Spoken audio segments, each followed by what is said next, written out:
What is up, everybody? Welcome to the channel. Today's video, we're going to talk about tree etiquette. If you guys are looking for a spot that has some good Coonhound training videos and some solid advice, this is the channel for you. So please do not forget to get down there, hit a subscribe, and hit that notification bell to get notified when I post a new video. I'd like to implore you guys to go over to dogtra.com and use promo code Malbrook5, all uppercase letters, MALBROOK, number 5, at dogtra.com for 5% off a Dogtra product, $200 or more. Okay, so without further ado, let's go ahead and jump into today's video of tree etiquette. Tree etiquette is for us and it is for the dog as well, right? So we have dogs that bark, bite, that they want to jump up and down on the tree and tree jack. They want to spiral around the tree. They want to leave the tree. They want to, go to the opposite side of the tree so they can't get caught. All these are issues, and all these are bad etiquette. Some of these are more acceptable than others, and some guys tend to allow some things and tend not to allow other things. And some things go all the way up to the official level where they will get you minused in a competition hunt. So let's talk about a couple of these and why I think that they arise. And you guys drop a comment down there and let me know what you think causes some of these. Okay, so the one that I'm going to have the least information on is going to be bark biting. I think this arises from a couple different training techniques, right? There is a specific training technique, and there's a couple videos on YouTube where guys take treats and they poke them into the tree bark. Okay, so if we're training this way, the first thing that the dog's going to do is chew the bark and chew at the tree to get the tree out of the tree. So we're teaching the dog from the earliest stage to bark bite. Another one that we do a lot, and especially when we're training, is we just run that cage up and down the tree, up and down the tree, and up and down the tree. And we'll get the dog to get in there, and it'll take a run and jump, and it'll take a run and jump. And then we have this bad habit built into the dog now too, to where now it's jumping up and down on the tree. Another one that is kind of, I think this just kind of goes for confidence with the dog. So if your dog isn't so confident on the tree or confident in its abilities yet, it will tend to come back to you and then go back to the tree and then come back to you and go back to the tree because it's looking for that verification, right? So there's some things that we can kind of do to curb some of these things out of a dog, and there's other things that a dog does that we'll never be able to curb out of it because it's just genetically built that way. One that I tend to not care for is spiraling. Okay, so if they're going or circling the tree, so a dog that'll circle the tree and circle the tree. Now this is not the same as the next one that I'm going to talk about, but circling the tree is just the dog's way that it's treeing. It's going to tree on this side and get off and come and tree on that side. Those dogs tend to be a lot more harder to get caught, and they spend a lot of time sniffing the bottom of the tree, going around and then coming up, and sniffing the bottom of the tree, going around and coming up. And it kind of just is like, come on, man, can you just stay put in one place? And the next one here is the dog that switches sides of the trees depending on what side of the tree that you're on. And they absolutely do not want to get leashed. A lot of this stuff can be worked through in the training, and that's why I recommend when we're doing our cage work on the tree, doing our tree work, that we wait for the dog to get planted on the tree somewhere, and then we walk up and we kind of just press our upper body up against the dog's back, chest, belly, whatever, and we're just kind of press up against the dog's back, and then the dog can push off of the tree, and then once we have that kind of pressure built there, they're not going anywhere. They're going to stay right there, and then we have all the capability to pet the dog and get it to amp up and just, really hammer down and get some good tree work in them. And I think this goes a long way in getting a dog to just be a one-spot tree dog. There's nothing wrong with a dog that'll spiral the tree, but it can turn into a headache. And one thing, too, here, guys, if we have a dog that does not want to get leashed on the tree, but we also have a dog that has the recall, so we can call the dog back. When we call, we can just call the dog. That's all we got to do is get within, 5 feet of the tree and call the dog, and he'll come off the tree and we just leash him up. No big deal, hassle averted, no issue whatsoever. And that's what I want to transition into us and how that our behavior should go on the tree. Number one, first and foremost, our first instinct should always be to leash the dog back. And why I say that, especially for young dogs, especially for green dogs, especially for dogs that have any of the aforementioned issues and beyond, right? Gun shyness, wanting to run off and tree more, quitting a tree, all these things we can just prevent right from the get-go is if we just leash the dog up and tie it back. Okay, do I think that a dog needs to be tied back indefinitely forever over its career? No, absolutely not. I think that we have particular stages that we need to work through, and the best way to work through them is to leash a dog back at the tree. So let's talk about that a little bit. We can leash a dog back at the tree and until we kind of feel solid and confident in the dog that it's going to do what it's supposed to do if we let it stay treed.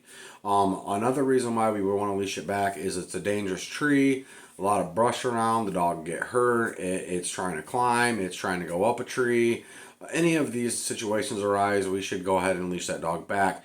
Another situation here is going to be a tree is extremely hard to shine, right? So if a tree is hard to shine, we are going to leash the dog back. And what I am is I float, okay? So I leash dogs back. I don't leash them back. I leash them back on these trees. I leash these dogs back. I just float and I just go situation by situation, dog by dog, tree by tree, and I decide whether to leash the dog back or not. And let's say that I have a dog that I am utmost confident that he's going to stay on the tree while I knock something down to him.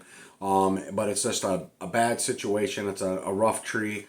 I will leash the dog back and I'll get the coon shined, and then I'll cut the dog off and then pop it out to him, right? So we have the minimal amount of chance of something bad happening to the dog on the tree. But the worst case scenario is if you have your dog leashed back and a coon comes down out of the tree onto your dog. The dog does not have a whole lot of a fighting chance if it's leashed up. And I've had this situation arise a couple different times over the course of however many dogs. So this is the extreme situation that you don't want to arise. I think that another big thing of tree etiquette, and I've said a lot of this stuff in my cage work video, but I think I wanted to make a dedicated video just for tree etiquette. So we're going to limit the amount of commands that we're giving a dog on a tree. We have commands that we get certain, we get certain tasks accomplished out of. Get back on the tree, your dog goes back to the tree. Talk to him, your dog keeps barking at the tree. Come, the dog comes off the tree and comes to you. These are 3 very key commands that you want to have at the tree. And we don't want to do too much more talking to the dog outside of that other than praise, right? So praise is kind of like a bonus ticket here, and it goes a long way. And when we get into a situation where we have a dog that has issues at the tree, we have all the time in the world at the tree to positively correct the things that we want and just make a tree an absolute awesome tree, right? Maybe the tree starts off a little wonky, maybe the dog's acting kind of weird, but then we can readjust and recalibrate and get the dog situated around to where we're getting what we want out of the dog, we're getting high performance, we're getting the chop that we want, we're getting the balls that we want, we're getting all these things that we want, and we have an indefinite amount of time on the tree, especially if the dog is a stay put tree dog and it's going to tree until tomorrow, right? If we have a dog that wants to quit trees, we should stay there until it wants to try to quit, and then we want to get it back on a tree, and then we just kind of want to rinse and repeat this process, and we can get all this stuff worked out of there.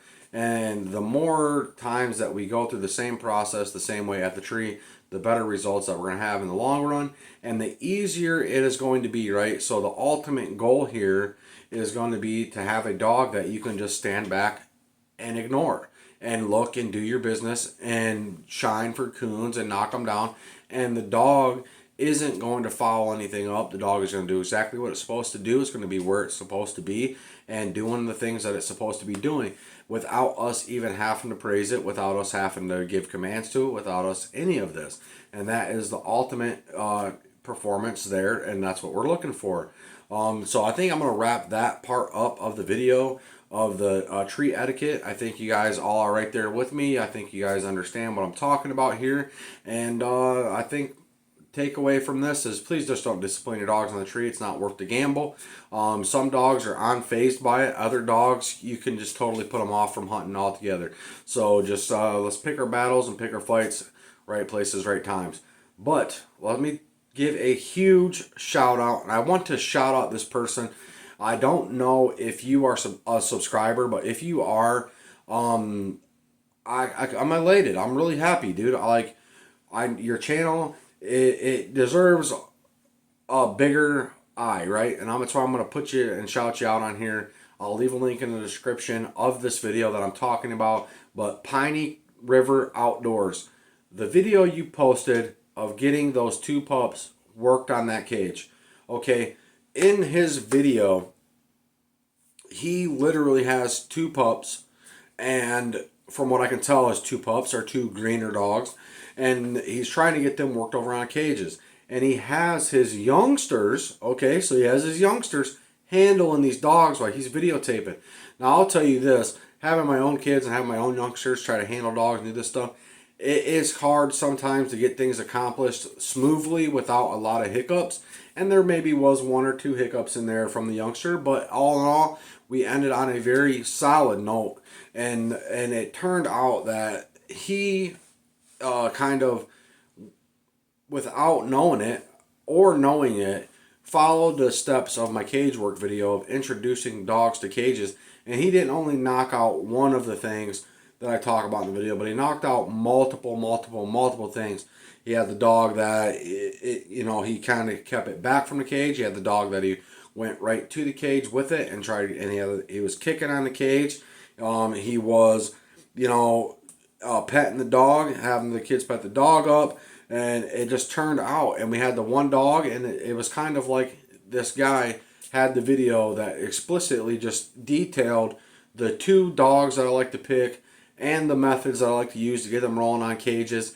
One that's a super loudmouth dog that's going to start up kind of no problem, and the other dog that is going to take a really long time to kind of get rolling onto the cage, but it still does. And at the end of the video, the dog that took longer to get onto the cage is the dog that ended up kind of dominating the cage. And this is what I'm talking about in that cage video. I'll leave a link to that video too. But Piney River Outdoors, I think that video is just the embodiment of a lot of what I preach on my channel. And if you've got this on your own, you've got it down pat and you know what you're doing, and I give 2 big thumbs up to you over there. You guys go over there and check his channel out and drop him a like and a subscribe and a comment on his video. I've already done that.